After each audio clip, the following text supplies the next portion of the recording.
Leute und ganz herzlich willkommen zu diesem neuen Video von mir. Heute wird etwas ganz Besonderes passieren, denn ich bin zu einer sehr besonderen Zeit zu Besuch bei Fidschi. Nicht bei dir. Wie gemein, wie gemein.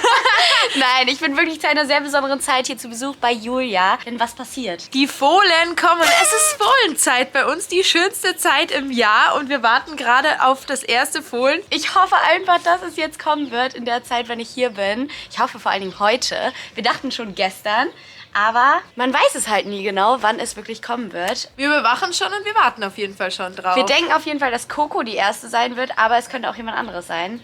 Aber Coco wäre schon am wahrscheinlichsten. Deshalb lass uns da mal hingehen. Was glaubst du, wird es für ein Fohlen werden? Also was für eine Farbe wird dieses Fohlen bekommen? Wir wissen ja, der Papa, vielleicht können wir mal ein Foto einblenden von dem Papa.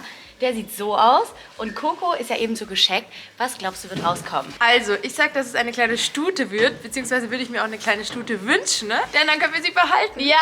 Und ich glaube, dass das Fohlen auf jeden Fall richtig bunt sein wird. Coco hatte bis jetzt immer so bunte Fohlen und ja, vielleicht wird es wieder ein Pinterlooser. Okay. Also es wird auf jeden Fall richtig spannend werden. Also ich glaube, dass das nächste Fohlen von Coco einfach genauso aussehen wird wie Tiffy. Sie ist so wunderschön. Also wirklich, ihre Blässe und sie ist einfach nur ultra schön. Obwohl ich glaube, das Fohlen wird aussehen wie Muli Elsa.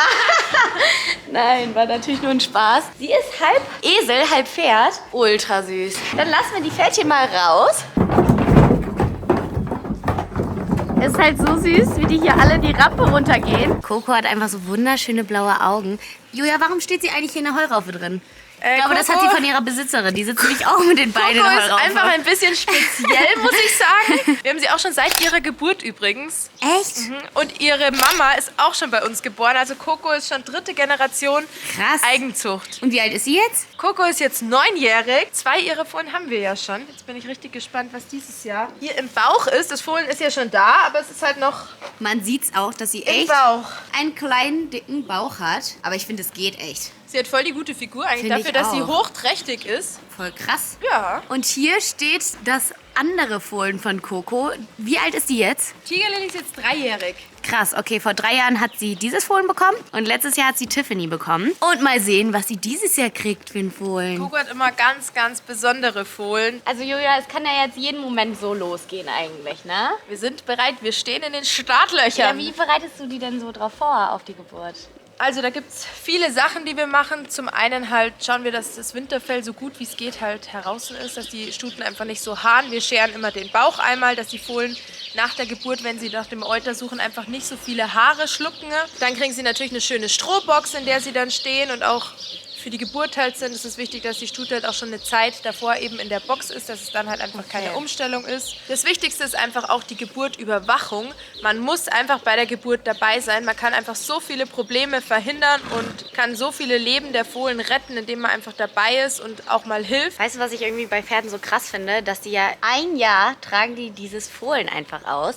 Also wirklich vor genau 1 Jahr habt ihr sie decken lassen. Aber woran erkennt man denn jetzt genau, dass es dann bald soweit ist? Also zum einen rechnet man natürlich einen Geburtstermin. Das kann aber immer ein bisschen abweichen. Man weiß es immer nie so genau. Und dann gibt es einige Merkmale, die man bei einer Stute sieht, die darauf hinweisen, dass es bald soweit sein könnte. Und ich würde sagen, die zeige ich euch jetzt mal. Ein Indiz, dass es bald losgeht, ist zum einen das Euter. Wenn das Euter einfach prall gefüllt wird, eine bestimmte Form bekommt. Manchmal bilden sich auch Harztropfen, aber das ist eher bei den Minis seltener. Dann fallen die Stuten in dem Bereich hier ein bisschen ein, werden hier super, super weich. Und auch am Bauch erkennt man es, wenn der Bauch einfach absinkt, tiefer kommt und ein bisschen nach hinten rutscht. Also das sind so Merkmale, an denen man es erkennen kann, wenn es bald losgeht. Jetzt schauen wir uns doch mal das Euter an zusammen. Also so sieht das Ganze aus. Man sieht schon, das ist sehr gefüllt. Nicht nur Coco bekommt ein Fohlen, sondern auch Blackie, Princess, Pia, Smarty, Pandora. Shakira, bist du es? Also ehrlich gesagt wissen wir auch nicht, was heute mit dem Wetter los ist. Es ist so krass windig. Sie ist komplett durch den Wind. Du bist durch den Wind, vom Winde verweht. Und schaut euch jetzt einfach die Kamerafrau an, wie sie aussieht. In der Zeit, wo wir ganz sehnsüchtig auf die Fohlen warten, machen wir jetzt was anderes. Und zwar werden wir eine Runde mit der Kutsche mit Paquito fahren. So am Tag ist noch nie ein Fohlen gekommen, oder? Ist auch schon passiert, aber meistens kommen sie schon entweder abends, nachts oder sehr, sehr, sehr früh. Aber jetzt so tagsüber eher selten, aber hatten wir auch schon. Also Oh, nicht, dass wir jetzt gleich Alles unterwegs ist sind und dann... Wir fahren lieber nicht geht's so los. weit weg. Okay, sehr gut. Paquito ist ja jetzt noch nicht so lange eingefahren. Wie oft bist du denn mit ihm ja schon Kutsche gefahren? Ich glaube 6 Mal insgesamt. Also 6 wirklich Mal? noch gar nicht so oft. Das ist ja echt gar nicht oft. Bin ich sehr gespannt, wie es heute machen wird. Also Julia, was ist das denn hier für ein Fukuhila? Also es geht ja mal gar nicht. Eine kleine Sturmfrisur hat ja, Paquito. ich glaube, diesen Zopf werde ich ihm jetzt mal neu machen, weil so geht's ja nicht, ne? Paquito, du willst ja auch schön aussehen. Ja, auf jeden Fall. Also ich muss sagen, Paquito und ich haben jetzt die gleiche Frisur, weil ich mir auch in der Nacht einen Zopf geflochten habe, genauso wie er. Und ich habe jetzt solche Haare und er auch. Paquito auch, die gleichen. Im Partnerlook seid ihr heute. Ja, sehr schön. Jetzt kommt der Zopf der Zöpfe. Das sieht so hässlich aus. Jetzt schon. Ja, und jetzt ist er ganz frisch. Hauptsache, wir haben dich vorher geurteilt. Ja, Hella. Oh mein Gott, was ist das? Paquito, was ist los? Ich habe mir jetzt eine andere Taktik überlegt, weil es geht ja so nicht. Ja, so jetzt sieht er ja schon mal besser aus. Also will sag dir mal, jetzt was sind nicht- das auch für Haare hier? Jetzt nicht zu nahe treten, Hella. So wunderschön ist es jetzt nicht. Es geht so. Aber ganz ehrlich, besser als vorher. Besser als Vorher war es halt wirklich noch schlimmer. Aber jetzt ist es halt auch ein bisschen schlimm. Diese Haare, die musst du abschneiden, gefühlt. Schau das an. So, ich muss sagen, es sieht schon mal besser aus als vorher. Ja, aber das Bisschen Paquito besser ist als jetzt vorher. ehrlich gesagt wieder komplett dreckig. Ja, das ist alles aus seiner Mähne gekommen. Julia hat im Übrigen eine neue Kutsche und boah Leute, ich finde die richtig schön. Mit diesen coolen Details in Pink. Paquito ist wirklich ultra lieb beim Anspannen. So ein guter. Da haben wir auch viel trainiert, dass er ruhig steht. Das ist das Wichtigste. Also bevor man losfährt, muss man erstmal ganz entspannt anspannen können. Also die Stränge sind jetzt dran, auch die Schere schon. Jetzt fehlt nur noch das Hintergeschirr, weil bei Julia geht es hier manchmal ein bisschen hügelig zu. Also hier sind echt viele Hügel. Die ersten Schritte ist immer gut, wenn man da noch mal ein bisschen mitläuft. Aber jetzt hat er sich ja eigentlich gefunden und jetzt kann man sich auch mit reinsetzen. Mir hochspringen. Wow, richtig schick. Ein Profi fährt er. Ist wirklich so.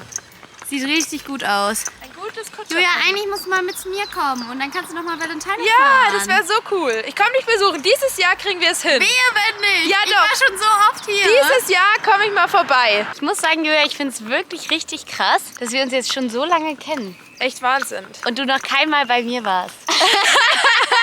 Okay, für meine Show warst du da. Ich bin extra Norden. mit meinen Pferden in den Mit Norden den gefahren. Pferden. Also das war Okay. schon krass. Wir haben uns jetzt überlegt, dass wir nochmal Sitze tauschen. Ich darf den Paquito jetzt nochmal fahren. Mega cool. Und was sagst du, wie fährt sich Paquito? Sehr schön. Man sitzt aber ganz anders auf der Kutsche. Das ist richtig witzig. Und zwar sitze ich so weit oben, weil du hier diesen coolen Sitz hast.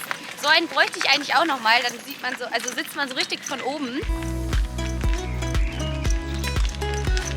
Also es macht richtig Spaß, Paquito zu fahren. Aber ganz ehrlich, Julia, ich kenne mich hier gar nicht aus. Ich weiß gar nicht, wo ich lang muss. Du machst es super, Hella. Einfach geradeaus. Wenn der Fahrlehrer nichts sagt, geradeaus.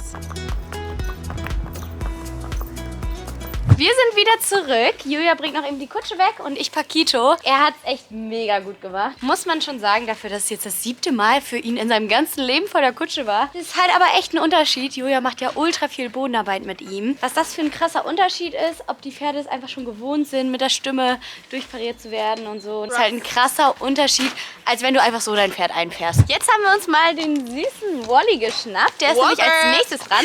Du weißt ja, ich bin die letzten Tage immer Western geritten. Und wie wäre es, wenn du jetzt einfach mal in den Springsattel steigst? Okay, du hast keinen richtigen Springsattel, aber diesen Vielseitigkeitssattel.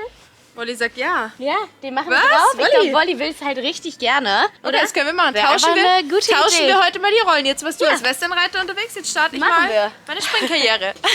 Wally sieht jetzt aus wie ein richtiges Springpferd. Naja, also die Gamaschen passen auf jeden Fall, aber dieses Outfit sieht irgendwie nicht so nach Springen aus. Egal, ne, Wally? Du freust dich trotzdem. Ja, oh mein Gott, er nickt jedes Mal. Ich glaub's ja nicht. Julia, ist einfach mega cool, dass du auch außerhalb von den Western-Sätteln einfach auch noch normale Sättel oder einen normalen Sattel hast, Ja, womit du auch so reiten kannst. man muss einfach vielseitig unterwegs sein. Das Ist ist mir so. sehr wichtig. Julia ist jetzt startklar. Ich muss nur noch die Sprünge aufbauen. In der Zeit kannst du ja ein bisschen warm reiten. Aber ich habe dir noch was mitgebracht. Und zwar habe ich das von meinem Springtrainer, was richtig cool ist. Und zwar habe ich diese hier Pferdesprungfedern. Die können wir einfach runter machen unter seine Hufen. Das ist richtig krass. Springen die Pferde einfach noch mal viel besser. Ja, das ist natürlich super. Wollen wir das Bauen mal wir ausprobieren? drunter, oder? Die bist so geil. Das habe ich ja noch nie gehört. Den Witz. Okay, Es sollte ein Joke sein. Die wollte jetzt eigentlich noch richtig aussehen. Ich habe dir jetzt mal 6 Stück davon mitgebracht, Federn. Dann hebt er ab, der Wolli. Hebt er richtig ab. Dann fliegen wir hier. Das war eigentlich mein April-Scherz für dich. 1. April ist einfach schon vorbei. Kein Problem. Hat auch jetzt gewirkt. Scheiße, wie lustig. Ich habe jetzt hier schon mal ein paar Sprüngchen aufgebaut, aber ich würde sagen, wir starten auf jeden Fall mit Cavaletti-Arbeit. Wie klein sind diese Cavalettis? Schaut euch bitte einfach meine Hand und dieses Cavaletti an. Nein, das nehmen wir natürlich nicht. Aber ich zeige euch jetzt mal, was ich aufgebaut habe für Julia. Ein Cavaletti, normale Größe. Einen Sprung mit Einhornständern. Und nochmal einen richtig schönen Sprung, pink-weiß, ein kleines Kreuz. Können wir das schaffen? Jo, wir schaffen das! Julia ist jetzt bereit und wird über dieses Kreuz springen. Mach den Hub, mach den Schrauber, mach den Helikopter. 1, 7. Oh, das war ein gigantischer Stopp von meinem Westernpferd. Okay, Er dachte sich, das habe ich gut gemacht. reicht für heute. Jetzt ein Sprung geschafft, jetzt reicht. Reicht. Ja.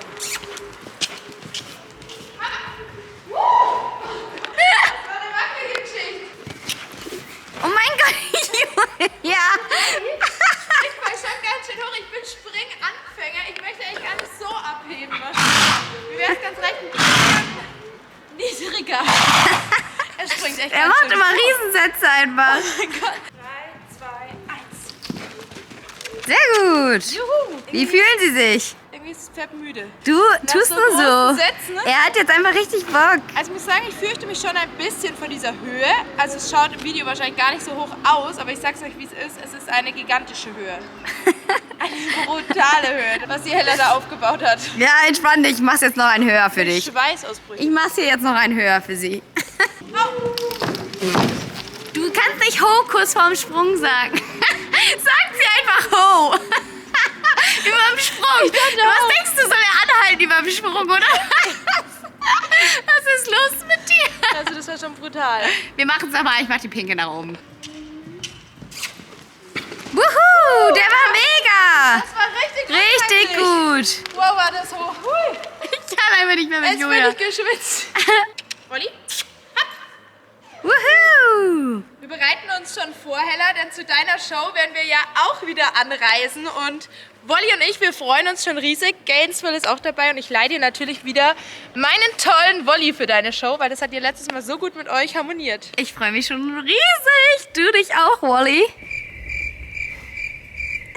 Ja. Falls ihr noch kein Ticket für Toms und meine Show habt, dann schaut auf jeden Fall in der Infobox vorbei, denn die Tickets sind bald alle ausverkauft, also seid auf jeden Fall schnell. Julia ist ja übrigens auch in meinem Team. Wir bereiten uns schon richtig gut drauf vor. Wir sind nämlich beide im Team Pink. Ich darf jetzt Wolli noch mal ein bisschen reiten und Julia zeigt mir jetzt, wie ich ihn quasi von oben steigen lassen kann. So, Also, Zügel ein bisschen hoch. einfach hopp sagen und ein bisschen Spannung in dir halten, ne? Wolli, Wolli, hopp. Sehr gut. Richtig gut. Wir machen jetzt hier noch die Abendrunde im Ministall. Leider ist das Fohlen von Coco immer noch nicht gekommen. Was soll das? Aber es wird sich beeilen, es kommt schon noch. Jetzt in der Nacht. Also ich setze alles drauf, dass wir diese Nacht kommen. Das wir wär können super. eine Nachtschicht machen. Wir können einfach wach bleiben, weißt du? Es wird direkt kommen. Dann kommt es wahrscheinlich eher nicht. Sind wir mal optimistisch. Wahrscheinlich kommt es heute, aber du hast ja auch noch morgen Zeit. Ja.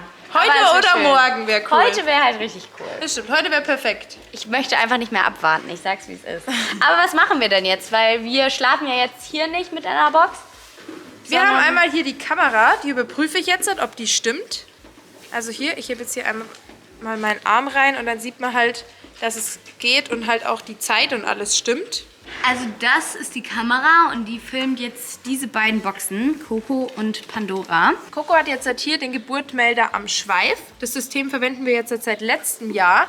Und der erkennt eben, wenn die Geburt losgeht und meldet dann auf mein Handy und dann kriege ich dort einen Anruf und bin somit informiert, denn das Fohlen kann ja auch tagsüber jederzeit kommen. Es ist trotzdem extrem wichtig, dass man halt jetzt nicht weit wegfährt, sondern immer in der Nähe bleibt, denn So eine Geburt geht sehr, sehr schnell los und da muss man natürlich Julia auch hat schon gesagt, schnell wir handeln. müssen rennen. Wir müssen euch noch kurz erzählen, letzte Nacht kam einfach so ein Probeanruf. Kein Probeanruf, sondern man dachte, es würde wirklich losgehen. Wir standen senkrecht im Bett. Wir dachten, oh mein Gott, jetzt geht's los, ich war schon bereit. Und dann hat sie sich nur den Hintern gescheuert. Ja. Und wir so, jetzt geht's los. Aber nein, deshalb diese Nacht. Diese Nacht wird's wirklich losgehen. Oh mein Gott, Leute, das Fohlen ist da. Wollt ihr es sehen? Ja.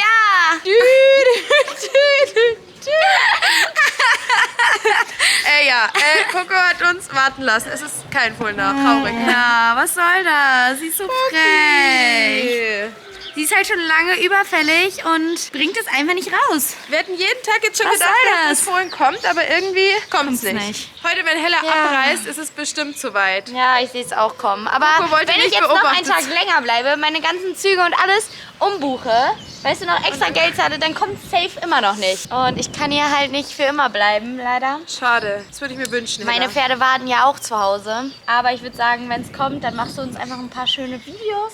Und die werde ich jetzt einblenden von der Geburt. Eine komplette Woche hat das Fohlen einfach noch auf sich warten lassen. Damit hat wirklich absolut keiner gerechnet, dass es so lange nach dem errechneten Termin noch dauern wird. Ja, und um 1:55 Uhr ging es dann los. Julia wurde angerufen von der Kameraüberwachung und dann ging es auch richtig schnell. Julia meinte, sie musste rennen, denn nur 3 Minuten später war das Fohlen dann einfach schon geboren. Also das ist wirklich richtig krass, wie schnell sowas gehen kann. Ich kenne mich ja wirklich gar nicht aus. Das wäre ja dann auch meine erste Fohlengeburt gewesen. Aber Julia meinte, dass es richtig schnell und vor allem total unkompliziert ging, was mich riesig, riesig freut. Ja, durch das Video kann man sich gar nicht vorstellen, wie klein das Baby überhaupt sein muss. Denn auch die ausgewachsenen Minis sind einfach auch schon so klein. Also Valentino dagegen ist ein Riese. Anders kann ich es nicht sagen. Ich muss demnächst definitiv nochmal wiederkommen und mir das Fohlen in live anschauen. Ich muss den kleinen Mann kennenlernen. Okay, wow, Leute, jetzt habe ich schon verraten. Es ist nämlich ein kleiner Hengst. Julia bekommt ja sonst immer nur Stutfohlen. Sie hat ja auch darauf geschworen, am Anfang des Videos, wenn das Fohlen eine Stute geworden wäre, dann hätte ich direkt den passenden Namen für das Fohlen gehabt. Ich hätte das dann nämlich Chanel genannt. Das hätte perfekt in die Reihe mit Coco, Tiffy, einfach perfekt reingepasst. Aber jetzt, wo es ein Hengst ist, ist das Ganze ein bisschen schwieriger. Dann wäre ich vielleicht für Louis Vuitton und dann kann man das einfach Louis nennen. Oder Valentino, weil er einfach genauso frech ist wie Valentino, denn er ist einfach eine Woche zu spät gekommen. Da, ganz ehrlich, hätte er einfach mal ein bisschen früher kommen können, dann hätte ich noch dabei sein können.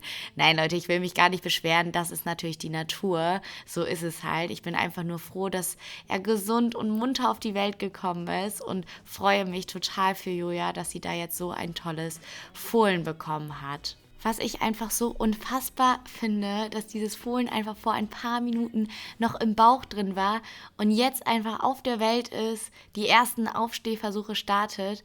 Wie krass ist das bitte? Was für ein Wunder. Also es ist einfach nur unfassbar schön.